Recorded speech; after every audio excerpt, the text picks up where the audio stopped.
going on, everybody? Welcome back to the Fully Inflated Football Podcast. I am your host, Marcus Whitman.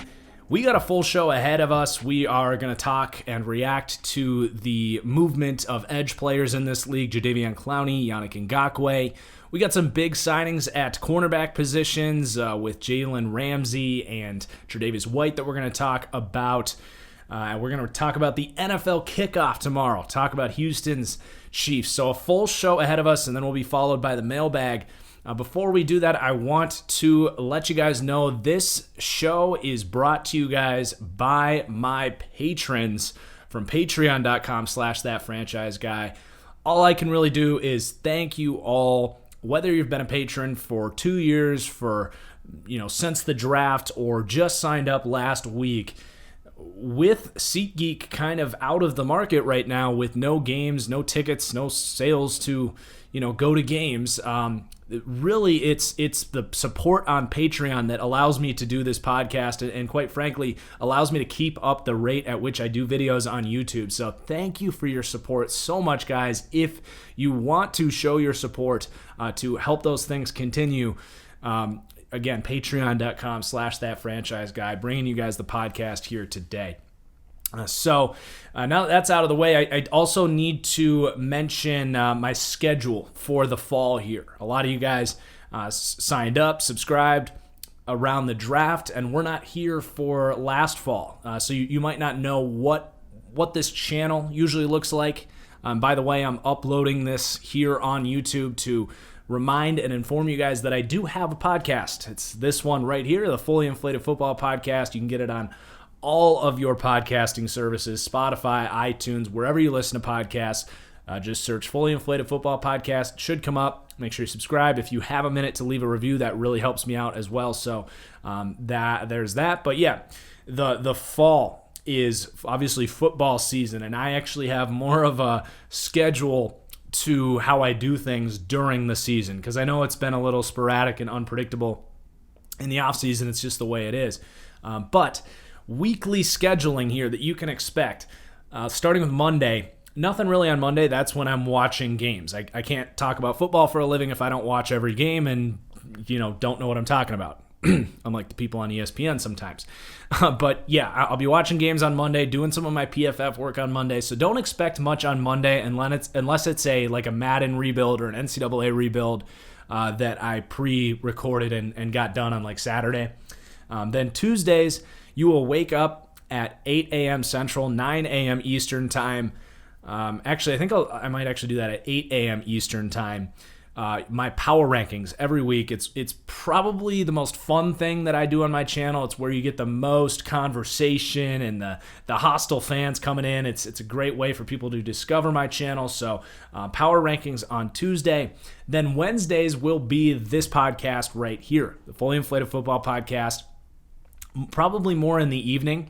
Now, I want a little feedback here. Something I'm working on, and it probably won't be ready for next Wednesday, but could be, week 2, week 3 of the NFL season. I'm ready to do this.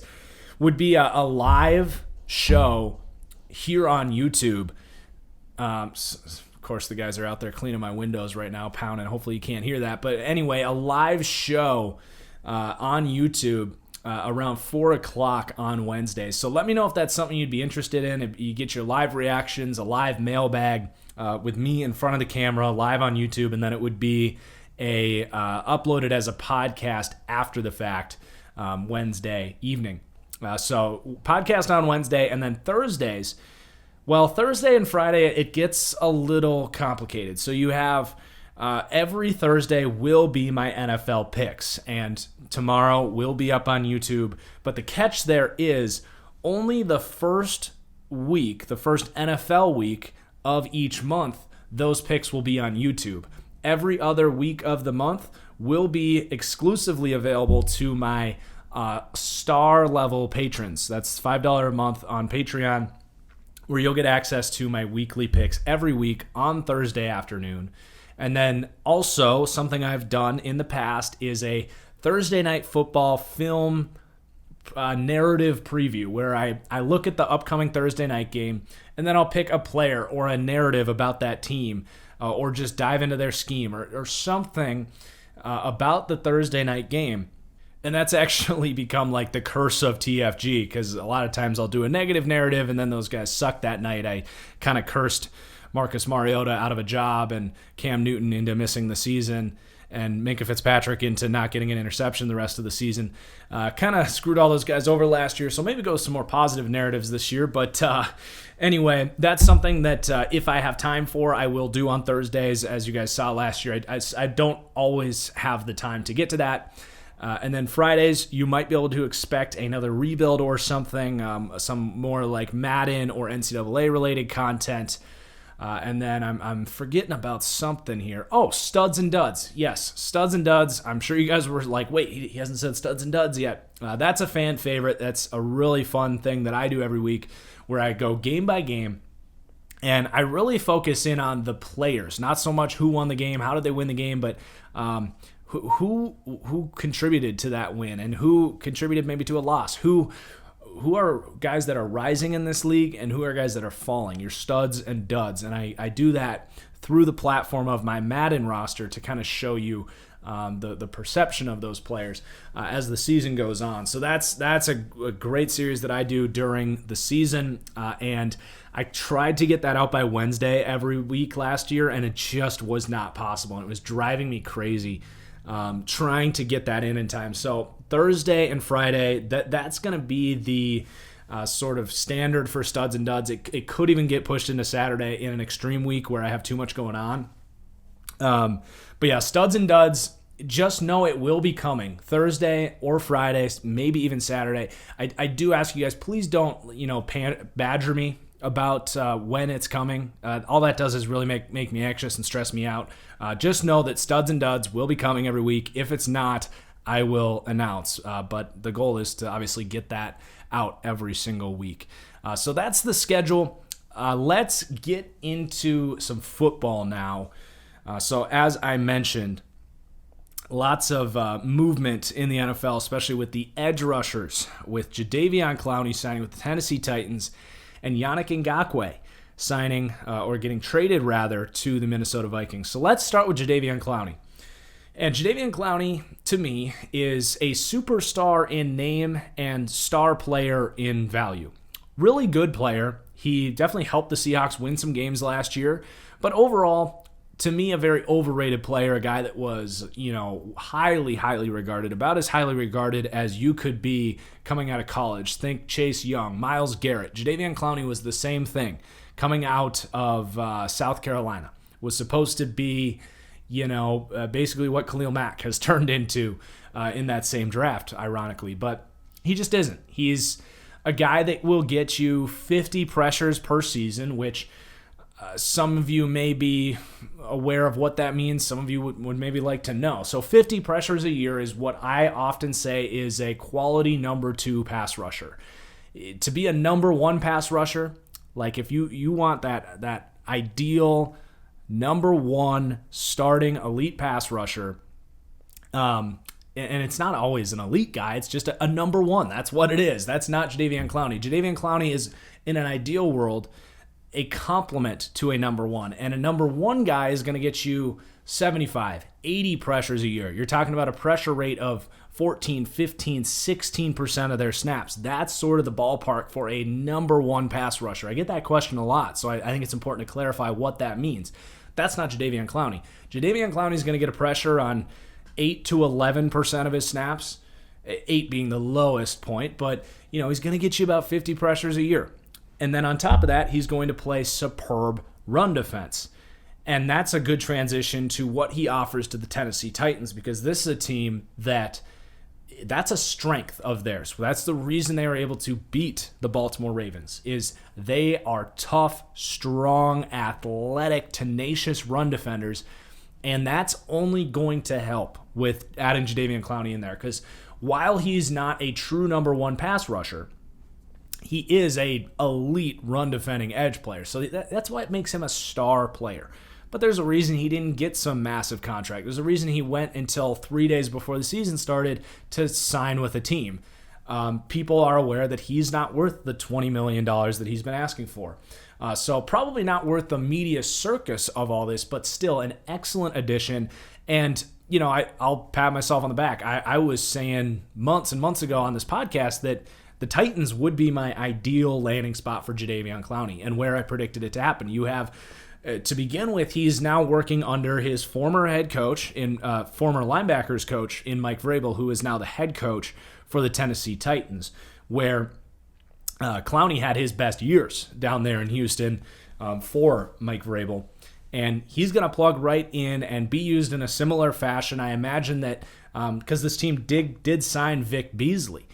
So Beasley will still be a factor as that third down edge rusher. But one thing that Vrabel and that staff did down there in Houston did with Clowney a lot is similar to what we see from Zadarius Smith in Green Bay and other players around the league, in that he'll get lined up kind of over the guard as a stand-up, almost blitzing middle linebacker, as this kind of roving hover nightmare. And that's when Clowney was, to me, his most disruptive as a pass rusher. So I imagine they'll use him in some of that to beef up his production as a pass rusher. You have Harold Landry on the other side, so you have an excellent speed combination with Beasley and Landry to get upfield. And then you'll have Clowney in the middle, kind of doing what he does best and preventing any kind of quarterback from stepping up when those edges fly around the side. So this combination could really take a player in Harold Landry, who I really like. He's baby Von Miller, super explosive and bendy off the edge. But they signed Vic Beasley, and I was like, that's, you put him on the other side of Harold Landry, whatever. But when you have that much speed off the edge, and then you have Clowney in there, and now Jeffrey Simmons, who was a first-round pick last year, who's a beast, all of a sudden my viewpoint of this pass rush is starting to change. And we'll see if they use Clowney in that way. I fully imagine that they will. So that just boosts up the potential of this pass rush, and then, of course, what he brings as a run defender. Clowney is the perfect piece when this team potentially has to go up against Lamar Jackson again, because he is a guy that you just cannot read. In the read option game, where you leave that edge player unblocked, if he stays, you hand it to the running back. If he commits, you're going to keep it and run.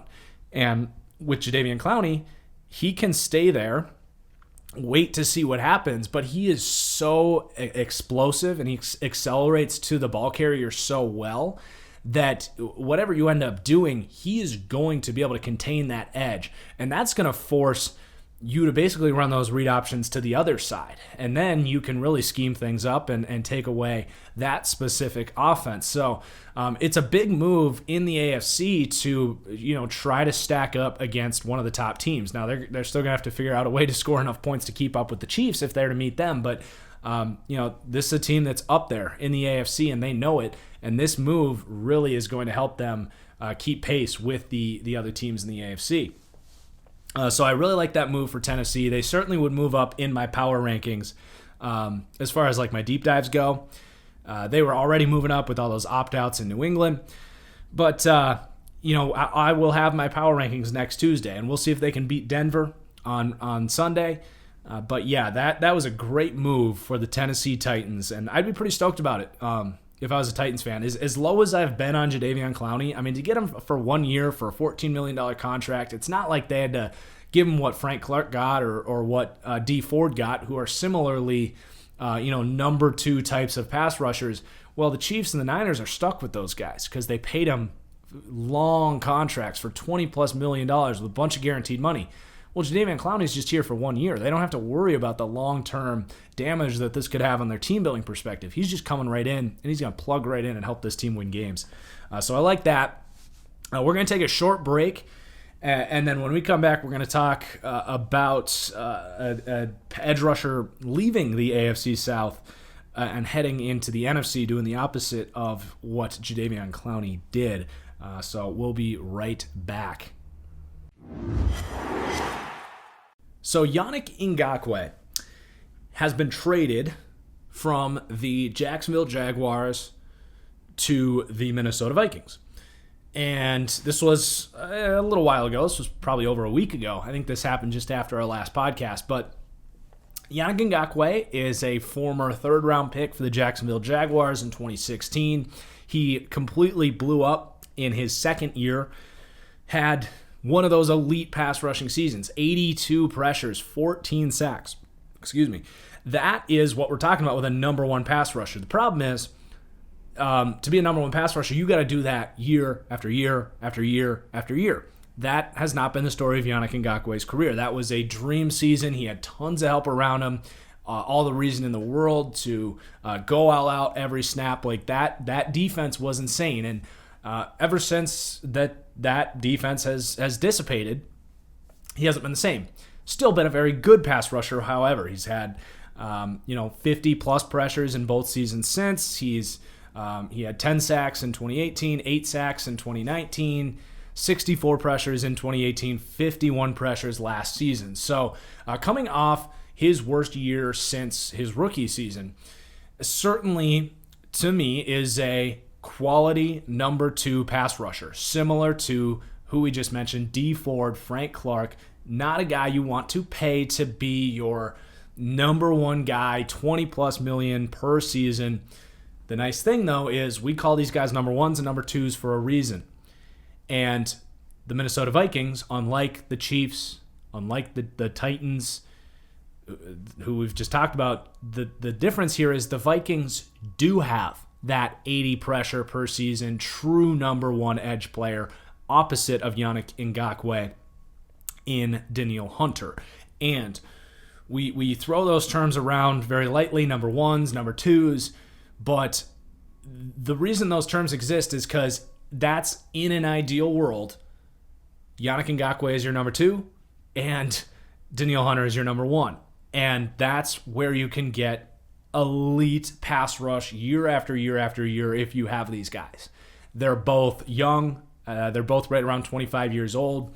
Now, it's going to be difficult for Minnesota to work this thing all out as far as retaining Yannick Ngakoue. But this is one of those scenarios, and I said this the second it happened, and I've been very critical of any team going out to acquire Yannick Ngakoue to make him your number 1. Teams like Seattle, the Giants, the Jets, these teams have been rumored, or at least people have said they should go get Ngakoue, and I'm like, no, because you don't get Ngakoue to be your number 1.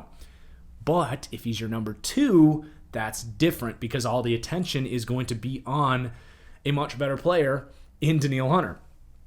So it's going to be difficult for the Vikings to figure out contractually how to make this work. Now, Ngakoue just already showed kind of some team-friendly mentality here. He actually negotiated down his franchise tag. He took several $1 million less to not play for the Jacksonville Jaguars, who we're gonna really talk about the Jaguars here in a minute. But he's shown that he's going to take a pay cut to play here, and if he has the success here that I think he will, it's going to be very difficult for Minnesota to let him go, and I think he's going to get rather expensive, up in that $17-18 million plus per season. And then you get into the debate of, well, Danielle Hunter's probably not going to be happy making less than Yannick Ngakoue is, because Hunter's on one of the most budget-friendly contracts for a superstar player in the league right now. He only makes $14 million, which sounds like a lot, but a similarly talented edge rusher in Joey Bosa makes almost double that at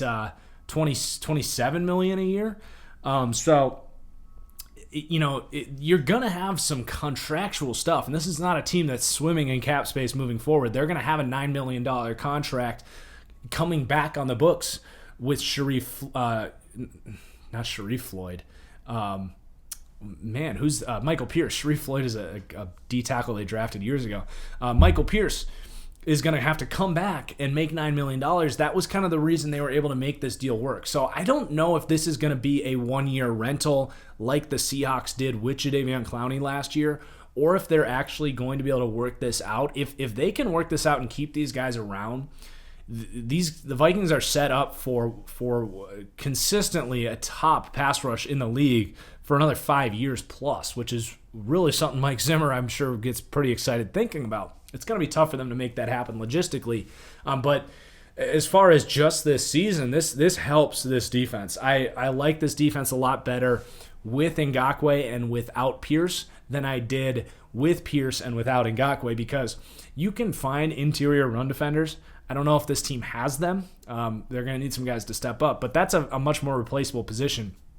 They were leaning on Ofedi Odenigbo to step up as the number 2 rusher opposite of Danielle Hunter. And now they put in quite possibly the best true number 2 pass rusher in the league in Yannick Ngakoue in there.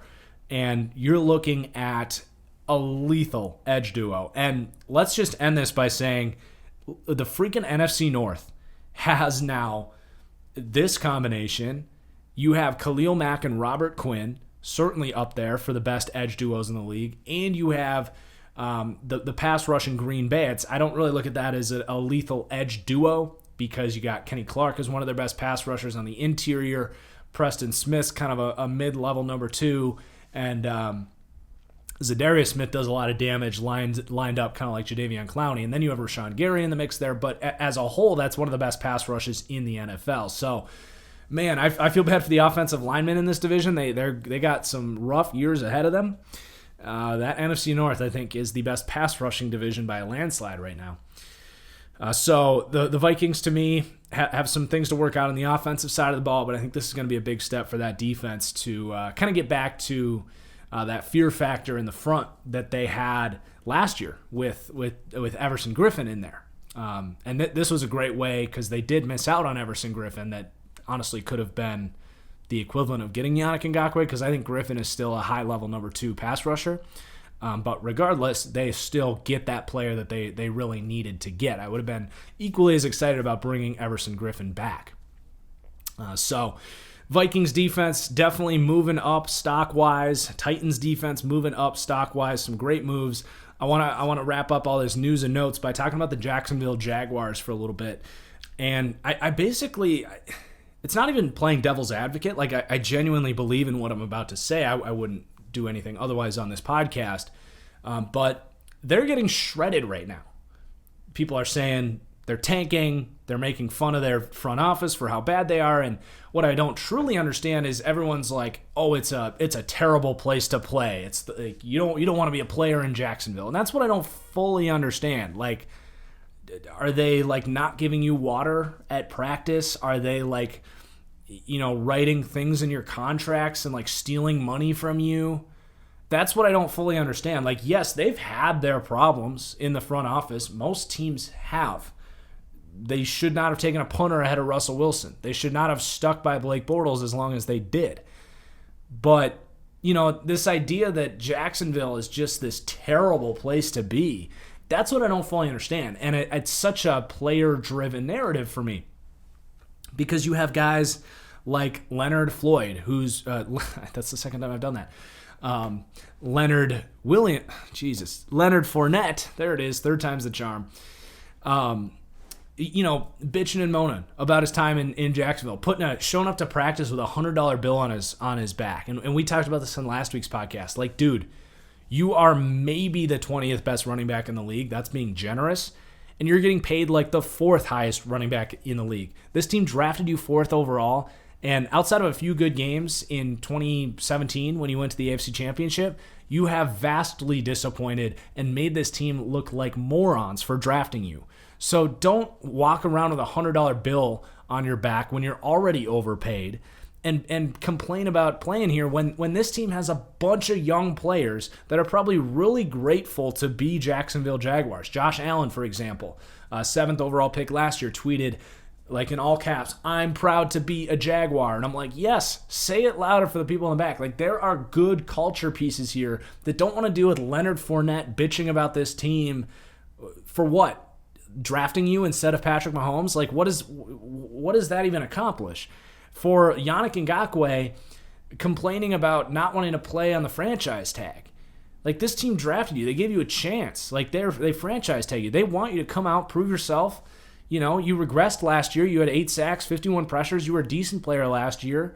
You kind of wouldn't shut up about how underpaid you were the whole time. Well, you get paid as a top 5 player at your position if you sign that franchise tender. You come out, it's not like you're risking some crazy injury you're not going to get paid anymore.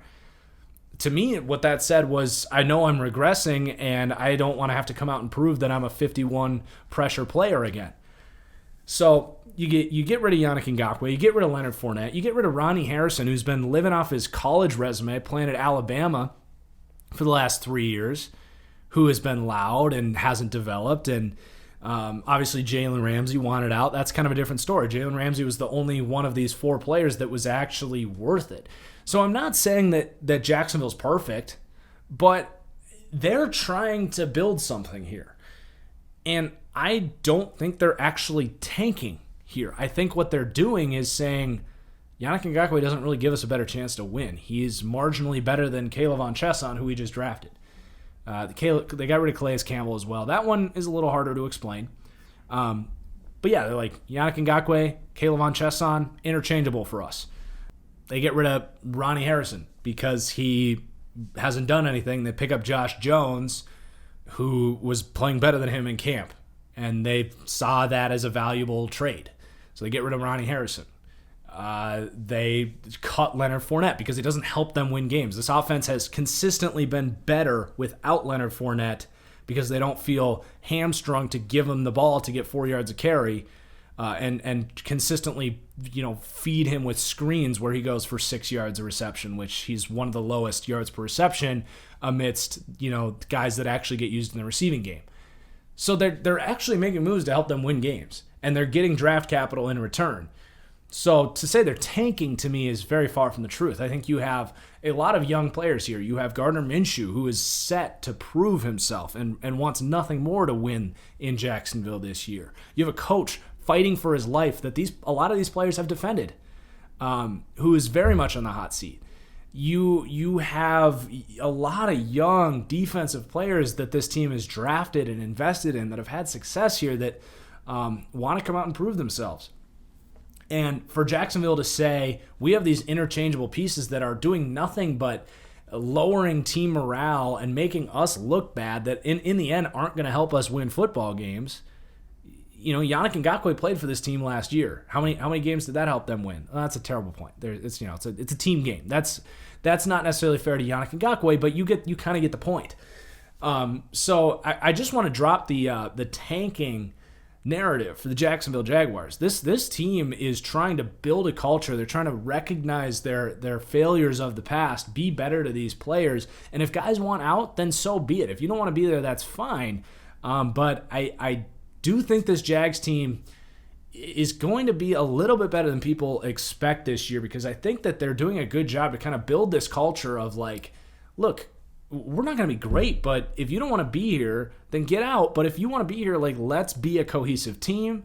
Let's have an identity. And I kind of like what they're doing right now in Jacksonville. So I just want to critique the tank for Trevor narrative that's going on down there in Jacksonville right now. I think everyone in that locker room would want nothing more for that than them to come out and win 6-7 games, and for Gardner Minshew to really shove it to the rest of the world that said they're tanking.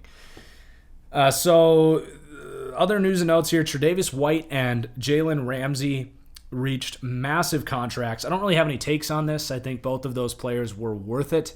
Tre'Davious White was around $18 million per year. To me, he's somewhere around the 3rd or 5th best corner in the league, so he reset the market. And then about a day later, Jalen Ramsey completely resets the market at $21 million. And certainly worth it there. Jalen Ramsey had a lot of leverage on the Rams, who traded 2 first-round picks to get him. And I'm glad the Rams worked this out for Jalen Ramsey's sake, because Ramsey has been nothing but a beast on and off the field.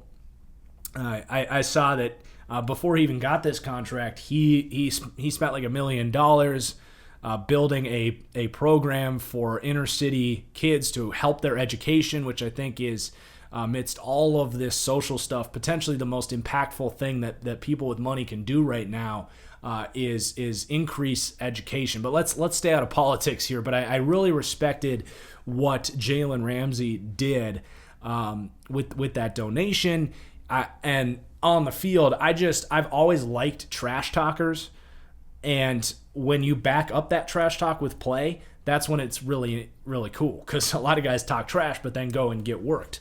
That's not Jalen Ramsey. He talks the walk, or he walks the talk. And I really appreciate that about him. So good for him getting his money. Totally worth it. From the Rams' perspective, they knew what they were getting into. They basically need to develop through the draft moving forward. They're not going to have room paying Jared Goff $36 million, Aaron Donald $25 million, and Jalen Ramsey $20 million. That's almost half of their cap space on 3 players, and they have some other big contracts as well. That's part of why they got rid of Brandon Cooks. But yeah, they're going to have to build through the draft. I didn't hate their draft this year. We'll see if guys like Terrell Lewis can step up among some other guys. But that's going to have to be their way to success. Is they're going to have to get these 4th, 5th round picks to start playing at starting caliber level, and that's going to be on Sean McVay and this coaching staff to really get that out of them. I think this year is going to be a big year to kind of tell if they're going to be able to do that, or if they're just going to be this thin, top-heavy roster. Because you can't have a great defense just because of Aaron Donald and Jalen Ramsey. You need these linebackers to step up. You need the other pass rushers to step up, the rest of the secondary. Otherwise, you're going to have weak links. The teams can just avoid these players. So let's talk about the Thursday night football game. Houston versus Kansas City. This one has been, obviously it's the kickoff, but I've been circling this for a while. Even before it was announced as the NFL kickoff, because this is a revenge game for the Houston Texans. They had a 24-point lead on the Super Bowl winning Chiefs on their own turf, and blew it in just dramatic fashion. And the reason I've been circling this game is because the Texans are 10-point underdogs, and I want you to think about what that historically means in the NFL to be a 10-point underdog. That's usually like, Washington versus trying to pull, Dallas and Philly weren't really favored by big points last year because they were so up and down. But usually when you have a double-digit spread, you're looking at crappy teams against powerhouse teams. And that's not the case here. The Houston Texans are not a crappy team, but the offseason narrative has painted them as such because they did get embarrassed and blew a 24-point lead. They did trade their second best player in DeAndre Hopkins to the Arizona Cardinals. I still think J.J. Watt is their best player, and certainly Deshaun Watson is their most impactful player, obviously. So you're losing maybe your third most impactful player. You could argue Laramie Tunsil is more impactful than DeAndre Hopkins, depending on how you look at positional value. But regardless, this is not a bad football team. And I actually like a lot of the moves that the Houston Texans made this offseason. Yes, in a vacuum, the DeAndre Hopkins trade was inexplicable, and I would never defend it. But as a whole, they have not a bad offensive line. They've given up a ton to get to the point that they are right now, but left to right, you could do a lot worse than what Houston has. They have a happy Deshaun Watson. He just got paid $40 million a year. You have now at receiver, Brandon Cooks is no slouch, and he's healthy, most notably. You have, and this team traded a second-round pick for Brandon Cooks. They don't do that and clear his physical if they have questions about if he can stay healthy. They have Will Fuller is healthy. A big question for him, but he's healthy right now. Kenny Stills. Those are 3 true 4-3 speed receivers now in one of the most explosive offenses in the league. This was one of the most explosive offenses in the league last year. You're not putting those guys into the mix there. You have Randall Cobb in the slot, who's another speedy guy that creates separation. You even have Kiki Kuti as your 5th receiver for if these guys get hurt, he can step in anywhere, especially in the slot. And then you have 2 good receiving running backs. You have David and Duke Johnson, both honestly top half receiving running backs. This is going to be an explosive passing offense. I think, I don't want to say rivaling the Kansas City offense, but in the mix for a top 5 offense this year. And then defensively, they've found ways to get things done. Defensively, they have J.J. Watt. They still have Whitney Merciless. They have a really good linebacking duo. They've beefed up that interior defensive line. The front 7 actually is disguisingly good. The secondary is not ideal, but it's not the worst. You have a bunch of former first-round picks with you've got Bradley Roby, right? Or is it Ronald Darby? Bradley Roby, right? Yeah, I mean, I always get those two confused. But you got one of the Roby Darby guys who are a really good man-to-man corner. They bring in Gary and Conley, a former first-round pick. Got some interesting pieces in the slot there. You got Justin Reed, who's, to me, a rising premier free safety in this league. It's a really good team, the Houston Texans. And people, I think, are just looking at the DeAndre Hopkins trade and saying, nope, this team sucks. They're overrated. What a bad trade. It's something that I think they're doing very similar with the Green Bay Packers, where it's like, could they have had a better offseason? Sure, but it doesn't by default mean they got worse or that everything they did was bad. So I do really like the Houston Texans to hang with the Kansas City Chiefs, not beat them. I don't even talk about the Chiefs because everything's the same. They won the Super Bowl. Their offense is stupid. Their defense has some holes, but has Chris Jones, a good pass rush, some good players in the secondary. We know what the Chiefs are. They're the best team in football, no doubt about it. But this, to me, is such a good bet. Houston plus 10. They are pissed off. They have spent this entire summer thinking about the Kansas City Chiefs and rewatching that game and rewatching all the Chiefs games, wondering how they can beat Kansas City. You think Kansas City Chiefs are doing that? You think Kansas City Chiefs are that worried about Houston coming into their stadium that up until a few weeks ago they probably thought was going to be loaded with fans? Maybe, maybe not. I don't know. But I promise you that the Houston Texans are going to put up a fight tomorrow night. And, spreads I can never guarantee because crazy stuff happens, especially when Patrick Mahomes is out there. Patrick Mahomes could come out and have one of those nights and he could put up 49 points, and there's nothing the Houston Texans or anybody else in the league could do about it. But I like my chances with Houston getting 10 points. All they got to do is be within 8. If they lose 35-27 on a garbage time touchdown, you win that bet. So that's my pick tomorrow. I will take the Chiefs to win the game because it's hard to bet against them. But if Houston won that game, I don't think there's going to be a lot of people picking them to win. If they won, it would not surprise me. And I feel very confident that they are going to cover the spread tomorrow night. So we're going to wrap up with the mailbag here. We'll be on our way. So we're going to start with the Patreon mailbag. Thanks to all of my patrons. We're going to start with a question from Braden Gervais. What team do you think Justin Fields and Trevor Lawrence fit best on? A lot of conversation about Fields and Lawrence. Well,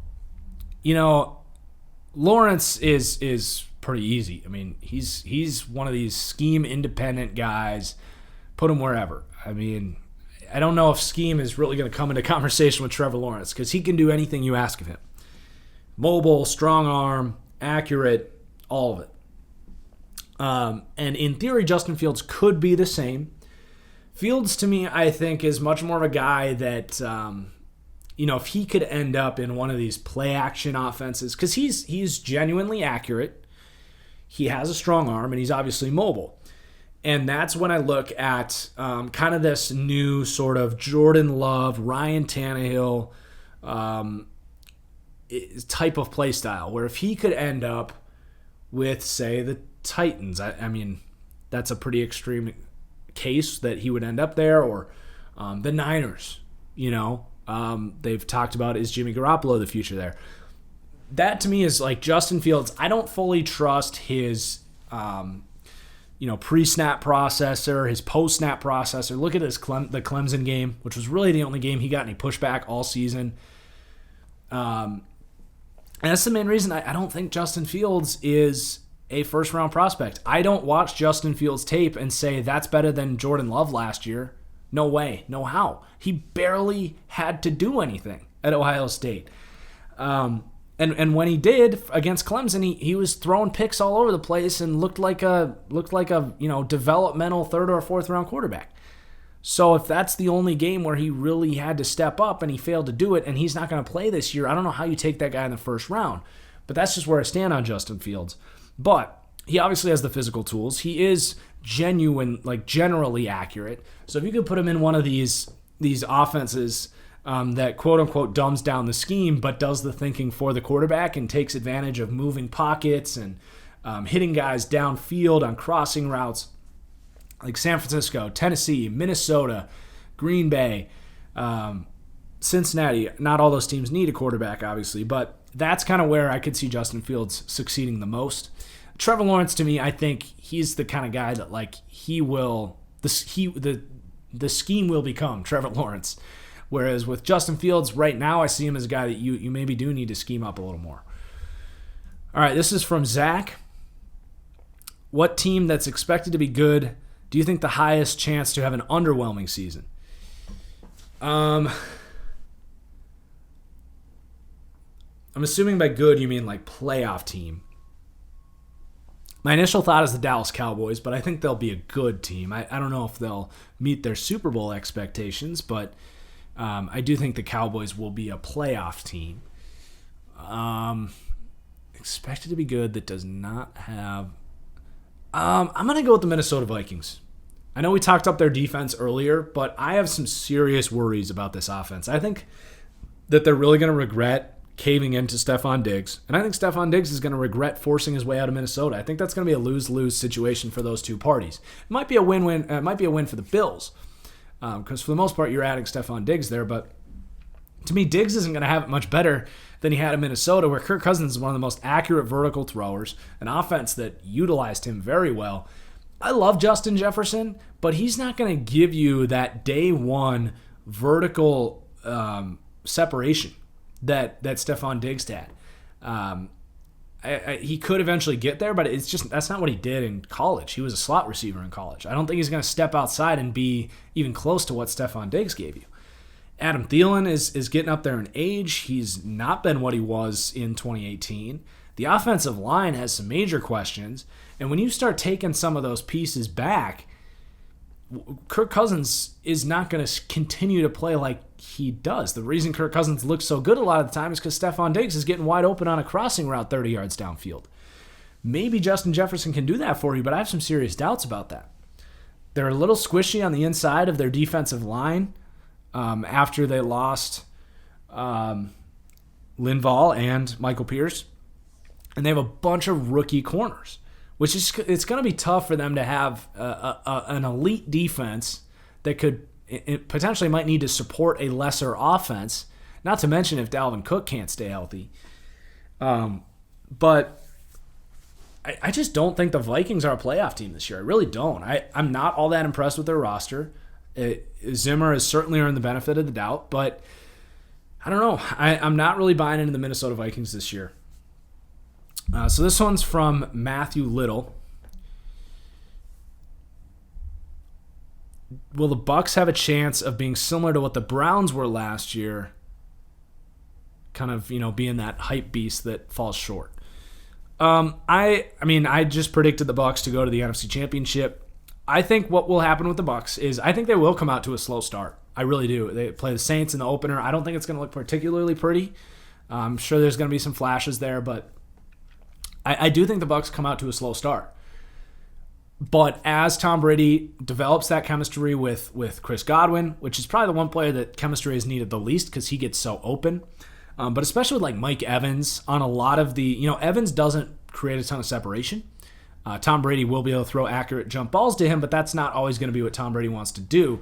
But if they can get some timing going on fade routes, on comebacks, option routes, that's going to take some time to really get Mike Evans into the mix. Gronk will be Gronk. These running backs, it doesn't really matter to me. It's really, to me, about the chemistry between Tom Brady and all of his receivers, of course, including Chris Godwin, but I think Godwin will be clicking from day one. But I think as the year goes on, I could see the Bucs being 2-4 and finishing 10-6. I really could see that happening. So, and their defense is going to continue to get better as the year goes on as well. And I like Todd Bowles as a defense coordinator. They got a lot of young players that could take a little bit of time to get up to speed, but I don't think that the Bucs will be similar to the Browns because as hard as I've been on Tom Brady, he's not going to let that happen like Baker. Like Tom Brady can take control and turn a season around, and the coaching staff is proven. Unlike with Cleveland, you had just massive red flags and question marks about Freddie Kitchens, a team that hadn't done it yet. Like, a lot of the players here have done it before. And I do think it's just they have a lot more going for them than Cleveland did last year.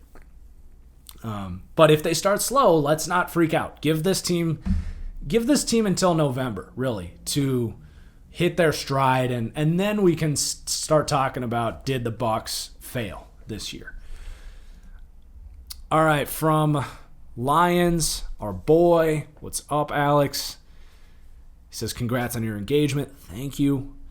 Also, what do you think of the Lions listing Jeff Okudah as the fourth option behind Coleman and Aruorie?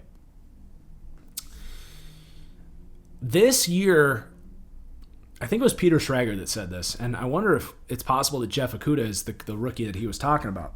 I was listening to Good Morning Football, and he brought this point up, and he's very well connected. I like Schrager. He was saying that he was talking to a coach about how's this rookie going. He wasn't going to throw anyone under the bus, but he said he's talking to a coach, ask how this rookie's doing. It was a highly drafted rookie that we're kind of all expecting big things from, and the coach was like, yeah, I mean, he's looking pretty good, but I don't think he's going to be ready for the opener. I don't think he's a day one starter. I think we're going to see a lot of that. We talked about Justin Jefferson earlier. This is not a normal season.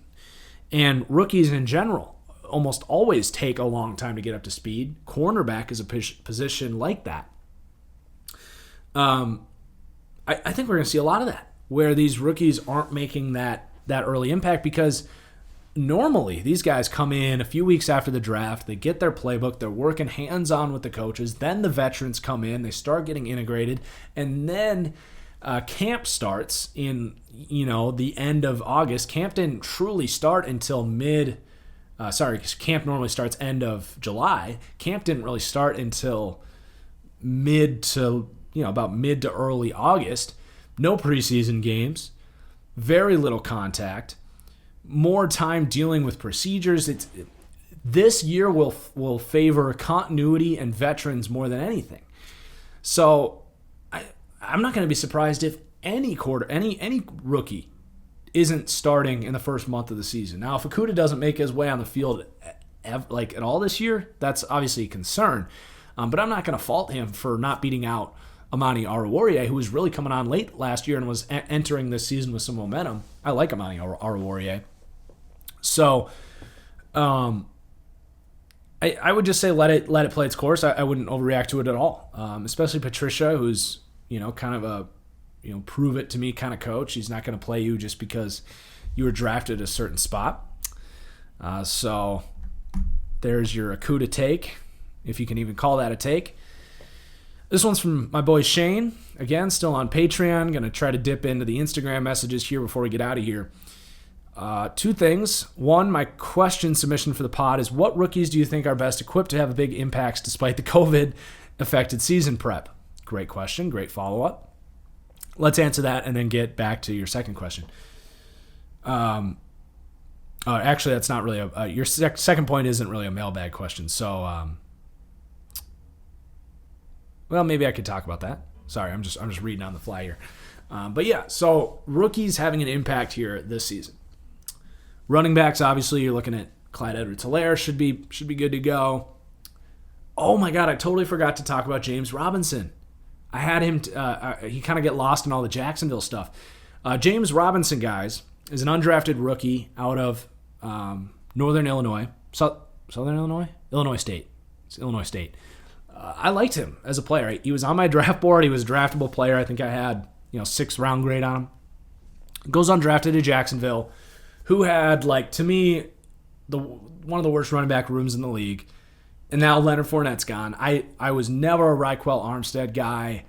Kind of a jitterbug type, but not a great receiver. Doesn't have good vision. They have Chris Thompson, who I think will make an impact in the receiving game. And then they have Divine Ozigbo, who I think was another undrafted free agent. Well, I was picking up James Robinson weeks ago in all my dynasty leagues. I think I even said on this podcast or somewhere, I think it was maybe on the deep dive, I said, keep an eye on James Robinson as an undrafted free agent, because I said I wouldn't be surprised if Fournette gets cut and they're going to have a wide open room here. And James Robinson, to me, is the most talented running back on that roster based on their college film, because that's really all you can go off for any of these guys. And none of them have extensive NFL experience. So James Robinson is going to be the day one starter for the Jaguars against the Colts on Sunday. And I don't know if he'll ever be a superstar, but we've seen undrafted free agents come out and totally surprise early. Arian Foster, Philip Lindsay, two notable ones that come to mind. There's a long list. Matt Breida, Austin Eckler are both undrafted free agents. And James Robinson's kind of a thicker back. He had so many carries in college. So many carries. That might have been why he didn't get drafted, because there was, kind of tread on the tires concern. But this guy was extremely productive. I think he had a 2,000-yard season in his final year. He's quick, really good vision. He has decent speed. Will break tackles. I like him. I like him a lot. I think he's gonna have a decent season for the Jags, who I think are kind of building something here a little bit. So James Robinson, not necessarily answering your question, but I was going to talk about him. If he's available in your fantasy leagues, you need to pick him up, because I think he's going to get a decent workload there in Jacksonville. He can catch the ball too. But let's pick one more rookie that's not a running back. I do think Joe Burrow is well equipped for the season, because he has great receivers around him, and I think that he's a guy that coming in I think he's almost 24 years old. Not only is he older and more experienced, but he's a guy that was one of the best processors I've ever seen from a college quarterback. And I think he's going to pick things up very quickly. He's already kind of dealt with what it's like to change teams and pick up a new playbook. He famously transferred from Ohio State to LSU, became the starter. He's kind of familiar with picking up a new scheme and all that. I think he's an adaptive, smart quarterback. I think he's equipped for a big rookie year with seriously high expectations. Pass rushers is a position where you should be able to see some year one impact. So looking at guys like Javon Kinlaw, I think Derek Brown has a good year. Obviously Chase Young. Pass rushers should have a pretty seamless transition. But if you want to talk about like guys like linebackers, probably going to have a slower learning curve. Tight ends, it's not like it was a good tight end class anyway. Corners, we talked about Jeff Okudah not starting. Those are positions that take much longer to get up to speed. So those are kind of the positions that I would say, and receiver, depending on your scheme, are other positions that can be more difficult to pick up. But yeah, great questions, Shane. Thank you. And then the other thing you were saying was you want to get onto YouTube in some capacity and would love some advice. So, yeah, the best advice I can give about starting a YouTube channel or growing a YouTube channel is you have to be prepared to fail early.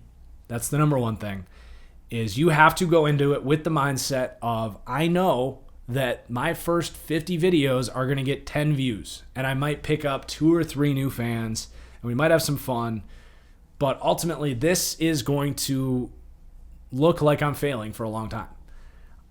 The first 100 subscribers are by far the hardest subscribers, I think, for anybody, because YouTube is very exponential. Once you get to 100, it's much more organic. Your videos start getting discovered a little bit more, and it picks up very quickly. But you have to know going in that it's going to be incredibly difficult to build that foundation. And the trick is, how can you stimulate that early growth? And for me, it was my Madden roster really helped. I had a heavily downloaded Madden roster. I was able to tell people to go check out my YouTube channel through the short text in the Madden roster. So that was a great marketing platform for me. But there's other ways. I would say if you can become a part of an online community, whether it's my Discord or a Reddit, and I don't know if you're doing football YouTube or what, but join a clan.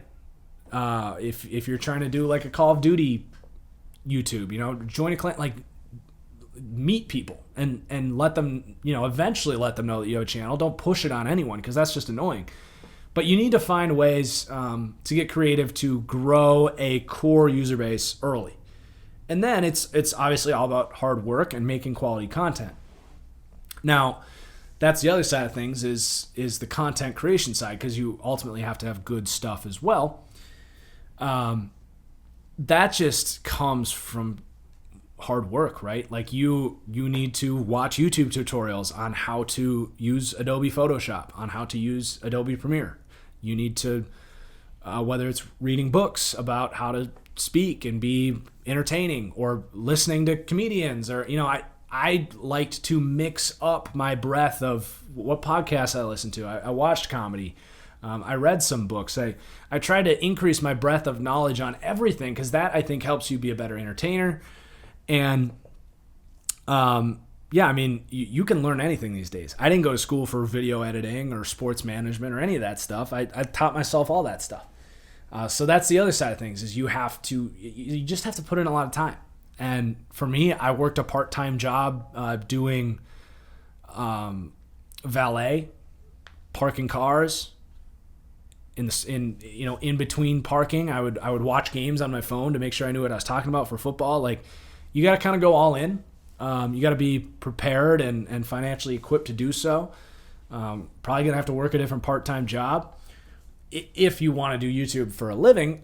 If it's a side project, like, who cares, right? If it's just a side project, and that's actually initially kind of what my channel was for a while, was I'm just doing this for fun. Like, I do my Madden roster, I enjoy that, and then it started to grow, and I was like, wow, I can actually, grow this thing into something special. But that's probably my biggest advice for starting a YouTube channel, or really whether you want. That applies for getting into sports too. Like, a lot of that stuff I said, like, you gotta work at it. You gotta make sacrifices. You gotta cut down on your Call of Duty time, cut down on your World of Warcraft time, and educate yourself on everything. Because if you don't know, this is something that I learned from John Middlecoff, who's a great podcaster, who talked a lot about this kind of stuff, about his rise in sports media. Cream always rises to the top, and that's been a big inspiration for me. Is obviously you want to set goals and stuff, but if you have confidence in what you're saying, if you know that you're providing high level content, for me it's always been good football analysis. If you're providing that, the cream will rise to the top. So whatever you're doing, be good at it and work really hard at it. And that's really at the core of everything, what will help you. But there are little things that I just said that can help you grow early. But after that, I mean, if people like you, they will gravitate towards you. That's kind of my biggest advice for YouTube. All right, so that actually got a little longer with the Patreon questions. I don't want to completely ignore the Instagram folks, so let's just, and I actually kind of talked about some of those. Some of your questions were disguised into some of the stuff I was talking about earlier, because I did read the Instagram questions first. Yeah, like this one, what is the hardest position to play in football? Kind of like I just said, linebacker, tight end, corner, quarterback. Those are the toughest positions to pick up. This is a James Robinson question. We talked about him. This question is just tough, from Justin Oaks, so I'm going to skip that one. Here's a good one from Jack Brown on Instagram. Again, you can send in your Instagram questions. It's at Marcus-Whitman on Instagram. Let me confirm that. All of that was false. Whitman_Marcus on Instagram. You can send in your mailbag questions. If you aren't a patron, patrons always get first priority, as we just went through. But I always try to get into some Instagram messages. So let's do that. This one, as we said, is from Jack Brown. Not the band, I don't think. It'd be pretty cool if Jack Brown Band listened to my podcast. But can you please explain the cap doesn't exist for some teams statement? I just don't understand what you're talking about when you say that about teams like the Saints. Love the work. Keep it up. Thank you for the question. That's a great question.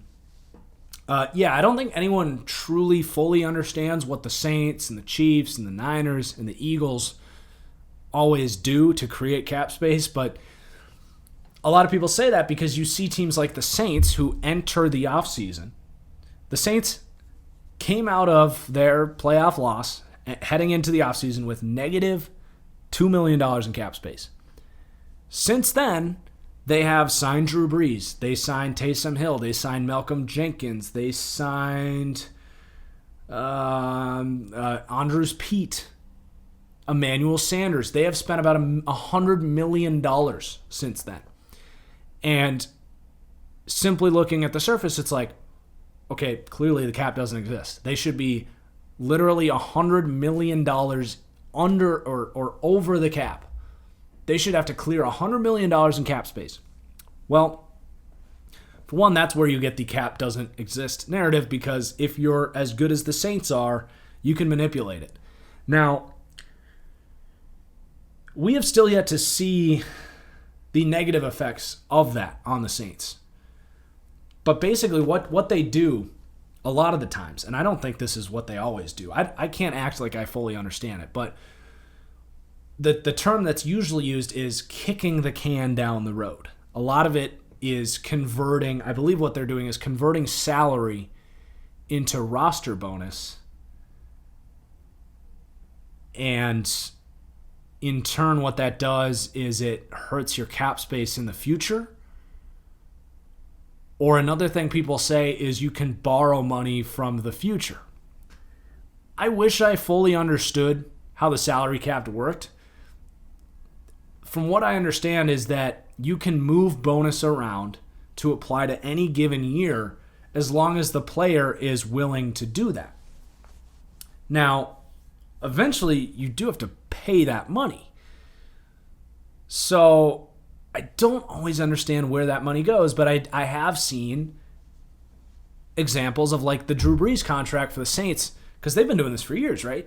And this is where I get so confused on this and why people get so frustrated that teams like the Saints are able to do this, because when you were sitting here last year, it was the Saints got to be all in last year because Drew Brees isn't even under contract next year, and because they've pushed that contract back, he was supposed to already be a $20 million cap hit this year. So where that money went, that's a question for someone else. I know it's legal within the CBA what they do. If it wasn't, they would be in big trouble. If they were just making these signings and seeing if the NFL would do anything about it, then that'd be a different story. But they are doing things, whether it's moving signing bonus around, kicking the can down the road, things that I don't fully understand. Something I would like to, at some point when I have time, do more research and sound more educated about this topic. But that's where you get the frustration from teams that don't do this stuff, which I tweeted about this a couple weeks ago. If you aren't doing what the Chiefs are doing, what the Eagles are doing, what the Saints are doing, and manipulating the cap, which there's only a few teams that truly are doing it well. The Niners are doing it. If you don't understand how to do that, you are doing your team the biggest disservice, I think, of any disservice you could do in professional sports. If you don't know how to do that, because that is such an asset for teams like the Niners and the Chiefs and the Saints to be able to keep everyone and keep signing free agents just because you know how to move signing bonus around. Now, I hope, and maybe the NFL stepping in and vetoing the Saints' sort of sign-in trade deal that they're trying to do with the Browns to get Jadeveon Clowney, maybe the NFL stepping in is the first step towards them figuring out how to stop this from happening. I would appreciate that, because I think the salary cap is what makes the NFL as great as it is. The fact that you have to draft and develop well, the fact that you will inevitably lose players, that you have true championship windows, and the good teams can't keep getting better, like in the NBA and in the MLB. The richest teams and the best teams eventually in the NFL, unless you have an elite quarterback, really is all it's been over the years, those good teams dissipate because of the salary cap. And I like that. I really like that about the NFL, and I think that year-to-year parity is the best thing the NFL has going for it. But if we get to a point where every team in the league catches on and figures out how to keep everybody, and free agency doesn't become a thing, and every team becomes the Saints where they're operating under this fantasy salary cap, I don't think that's good for the NFL. And I think that we're going in that direction. We're seeing more and more teams pick up on what the Saints are doing. It's a copycat league. I would appreciate it if the NFL stepped in and figured out what logistics are going on and how that can be stopped. Because this whole kicking the can down the road thing, I believe that for a long time. I came out here on my YouTube channel and said for years, like, well, eventually the Saints are going to have to stop. Well, they were supposed to be way in the hole already, and they've signed new players and retained everybody. So I don't know. I don't know why the hell it's allowed. I don't know how they pull it off, but I mean, good for the Saints. Like, I don't fault them for doing it. I really don't. It's not like they're cheating. They've just found a loophole in contracts to move the cap around. Now, I think that should be stopped. I think it should be changed. I don't think that's healthy for the league as a whole. But yeah, that's kind of what people mean by, the cap doesn't exist. It's because the cap does exist, but you can work around it very easily if you know how. So that's a great question. This is a question about the Texans' offense. Can it be top 5? I think I answered that already. Here's a Darius Leonard question. Is Darius Leonard better than Bobby Wagner? No. I don't think I really need to explain that one. There was a graphic on that question about him being better in some categories. I mean, maybe he gets to that point. Wagner is regressing, but my thing with Darius Leonard is his coverage instincts are not as good as his interception numbers would lead. He bites the cheese on play action. I've talked about how you got to cover players, not grass in the NFL. He covers grass. He drops to a spot, and his drop speed isn't even that great. He has a long ways to go to be an elite cover player like Bobby Wagner was for a couple years. All right, there is your Fully Inflated Football podcast. I appreciate everyone for listening.